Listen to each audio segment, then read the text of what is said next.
Civil University of Delhi करूँगा वहाँ का स्टूडेंट। मैं CUET LLB एंट्रेंस एप्लीकेशन के अकॉर्डिंग चैनल बनाया है, इस चैनल को विजिट करें। और आज मैं पढ़ाऊँगा अंतर्राष्ट्रीय संबंध के बारे में, जैसे पढ़ाऊँगा संयुक्त राष्ट्र संघ के अंग। जैसा कि आप लोग जानते हैं संयुक्त राष्ट्र संघ के जो अंग हैं 6 है, जिनमें से पहला है महासभा, दूसरा है सुरक्षा परिषद, तीसरा है आर्थिक एवं सामाजिक परिषद और चौथा है अभिन्यास परिषद, पांचवा है अंतर्राष्ट्रीय न्यायालय और शीर्ष है सचिवालय। तो हम आइए जानते हैं एक एक करके किनके क्या बेसिक स्ट्रक्चर है। तो पहला मैं आपको बताऊंगा महासभा के बारे में। महासभा तो संयुक्त राष्ट्र संघ के जो एक अंग है, महासभा एक बहुत इम्पोर्टेंट अंग है। इसे विश्व की लघु संसद भी कहा जाता है। ये VVI क्वेश्चन है, इसे कई एग्जामों में पूछा जाता है। विश्व की लघु संसद महासभा को कहा जाता है।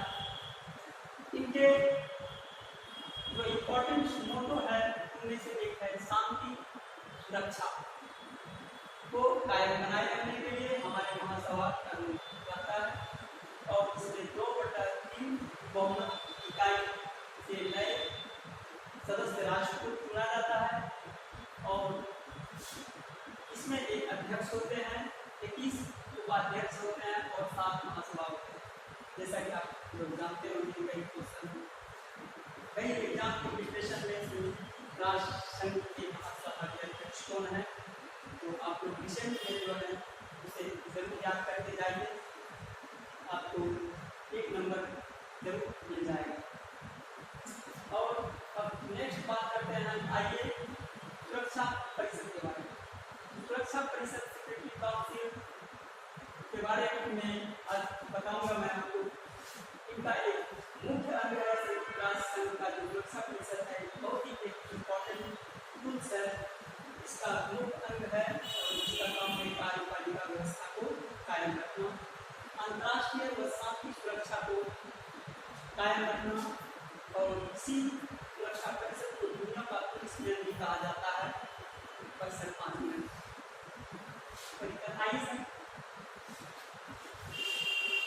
दुनिया का पुलिस मैन भी कहा जाता है। हमारे प्रिंसिपल में एक गार्ड सर आए हुए थे, टाइम को काफ़ी शायद डोर बंद करने के लिए, उनसे मैं 5 मिनट का समय लेंगे।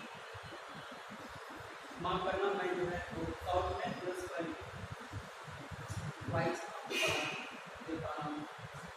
दुनिया का पुलिस में किसे कहा गया है? सुरक्षा परिषद को। और जैसा कि आप लोग जानते हैं सुरक्षा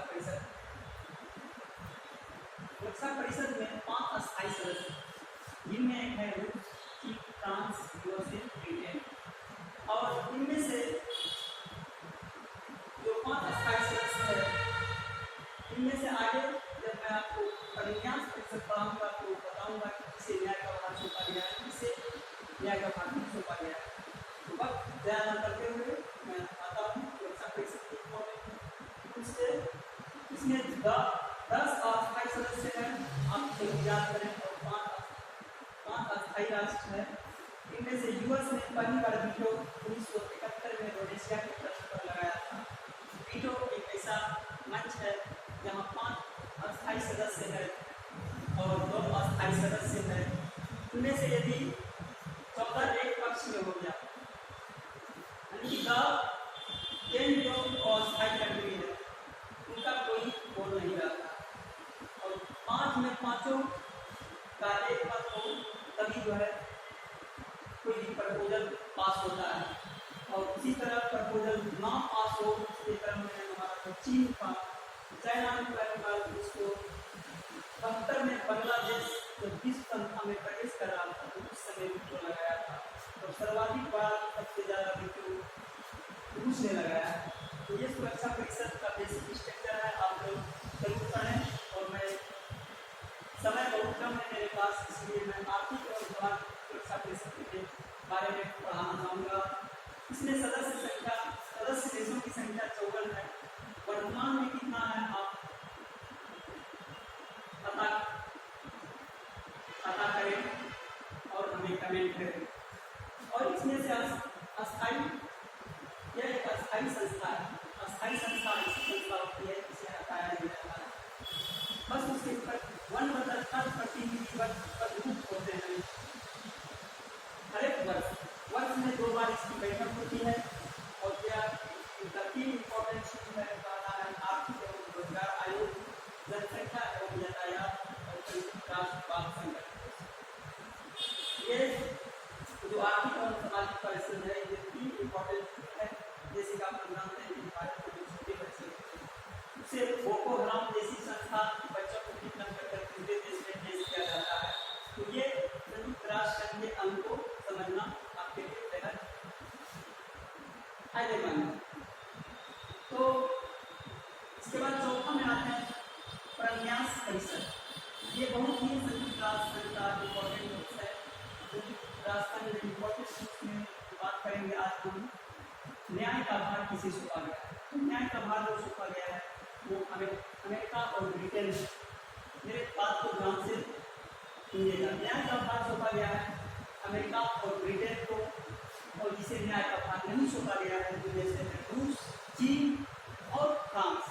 तब आप एक चीज एनालाइज करके देखिए कि जो हमारा अस्थायी सदस्य है 1 2 3 4 1 2 3 4 5, ये हो गया रूस, चीन, फ्रांस,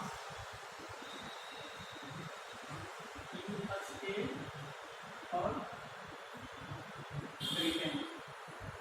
इनमें से जो 3 है देश अस्थायी सदस्य का जिनके पास न्याय का भार नहीं सौंपा गया है, जैसा कि आप लोग जानते हैं रूस और यूक्रेन में जो युद्ध हो रहे हैं उनको मध्यस्थ पूरा करने के लिए कोई ऐसा मंच प्लेटफॉर्म नहीं है जिसके कारण युद्ध नहीं पा रहा है। ये अंतर्राष्ट्रीय संयुक्त संघ का बहुत एक इम्पोर्टेंट विषय बन गया है। तो क्योंकि जिसे न्याय का भार सौंपा गया से ब्रिटेन, ऑस्ट्रेलिया और न्यूजीलैंड, ऑस्ट्रेलिया और न्यूजीलैंड अस्थायी सदस्य देश का राष्ट्र नहीं है। तो यदि मेजोरिटी में देखा जाए तो बहुमत जिसकी होती है उसी की दादागिरी हो सकती है। तो इसमें दादागिरी होगा हमारा रूस। यूक्रेन वार तब खत्म होगी हमारे पीएम प्रधानमंत्री मोदी ने इसके लिए कई समूह में से आयोग बनाने के लिए कहा गया है। देखते हैं आगे क्या होगा। लास्ट में प्रथम पॉइंट है हमारा अंतर्राष्ट्रीय न्यायालय। ये अंतर्राष्ट्रीय न्यायालय होता क्या है? जैसे कोई भी दूसरे देश का पर्यटक हमारे देश में ताजमहल घूमने आया या कुतुब मीनार घूमने आया, और यहाँ के जो लोग हैं उनको कुछ कमेंट कर देता है, तो उसके कोई चीज को हर्ट करता हो, उसका कोई सामान चोरी कर लेता हो, तो ये इंटरनेशनल कोर्ट होता है जिसके बाद की जो हमारे विदेशी मेहमान है वो जाके इंटरनेशनल कोर्ट में जाके इशू देते हैं कि हमारे जब इंडिया विजिट करने गए इस तरह से तो हमें मेरे साथ इन्होंने ऐसा ऐसा कार्य किया। तो इस लेवल पर एक राष्ट्र का छवि, हमारे देश का छवि अंतर्राष्ट्रीय पर जब पहुँचता है तो वहाँ छवि खराब हो जाता है। इस सेक्टर में टूरिस्ट सेक्टर, और टूरिस्ट सेक्टर जब खराब होता है जैसे हमारे देश के टूरिस्ट सेक्टर में नेशनल इनकम का योगदान है वो 10 से 12% देता है। इसीलिए हमें किसी भी देश के मेहमान को उससे अच्छे से बर्ताव रखें ताकि वो हमारे देश के लिए विदेशी हैं।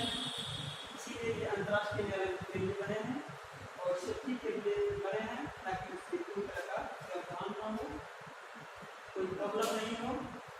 और लास्ट में सचिवालय, हर देश में एक सचिवालय है। इस सचिवालय का रोल हमारा संयुक्त राष्ट्र संघ का अंग है जो हमारे देश की सारी कंट्री को एक सूत्र में बांधने का काम करता है। और लास्ट में मैं कहना चाहूँगा आप लोग समय निकालकर इस वीडियो को देखें और मैं कल इसी तरह करेंट अफेयर से रिलेटेड आपको वीडियो बनाऊंगा। मेरे चैनल को सब्सक्राइब करें। गरीब बिहार वाला धन्यवाद।